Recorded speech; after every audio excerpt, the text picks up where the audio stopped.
প্রিয় দর্শক নমস্কার, আদাব। সুনির্মল সেশনে আপনাদেরকে স্বাগত জানাচ্ছি। 5ই ডিসেম্বর 2024 তারিখের মধ্যে বেসরকারি শিক্ষা প্রতিষ্ঠানের এমপিওভুক্ত শিক্ষক ও কর্মচারীদের ইএফটিতে বেতন দেওয়ার বিষয়ে যে তথ্যচাপ পূরণ করতে হবে অনলাইনে, সেটি অবশ্যই আপনারা পূরণ করছেন বা ইতিমধ্যে সম্পন্ন করেছেন।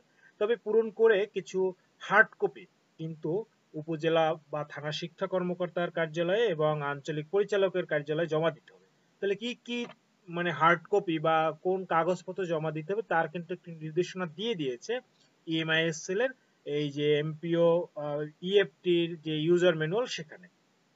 তো এখানে বলা হয়েছে প্রতিষ্ঠান প্রধানগণ নিম্নের উল্লেখিত হার্ড কপি সমূহ বা ডকুমেন্টস উপজেলা বা থানা শিক্ষা কর্মকর্তার কার্যালয়, যারা স্কুলের ক্ষেত্রে তারা দিবেন, এবং আঞ্চলিক পরিচালকের কার্যালয় দিবেন, কলেজের শিক্ষকরা কলেজের ক্ষেত্রে এই কার্যালয়ে জমা দিবেন। সেখানে প্রথমেই রয়েছে যে প্রতিষ্ঠানের সর্বশেষ এমপিও কপি, নিচেই বুঝতে পারছেন। দ্বিতীয় হলো 2 নম্বর হলো অনলাইন থেকে ডাউনলোডকৃত প্রতিষ্ঠানের রিপোর্ট কর্মরত সকল শিক্ষক কর্মচারী স্বাক্ষর সহ।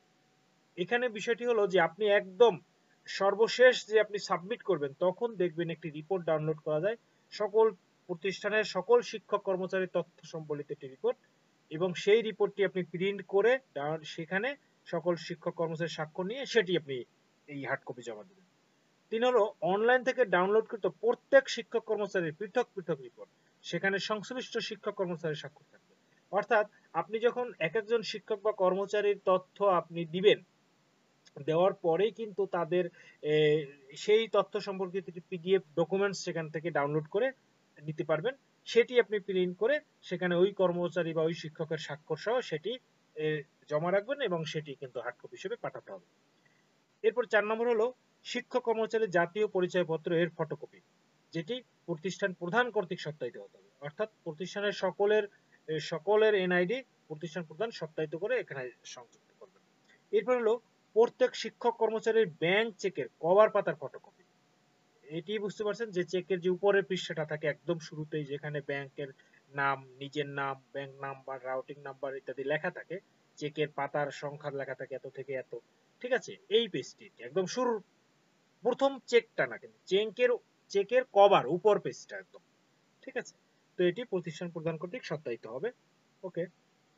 এরপরে আরেকটি বিশেষ দ্রষ্টব্য দিয়ে দেওয়া হয়েছে যে স্কুল, যেটি আসলে ব্যাখ্যা উপরে দেওয়া হয়েছে তারপরও বলছে যে স্কুলের শিক্ষক কর্মচারীদের হার্ড কপির ডকুমেন্টস সংশ্লিষ্ট উপজেলা বা থানা শিক্ষা কর্মকর্তার কার্যালয়ে জমা দিতে হবে।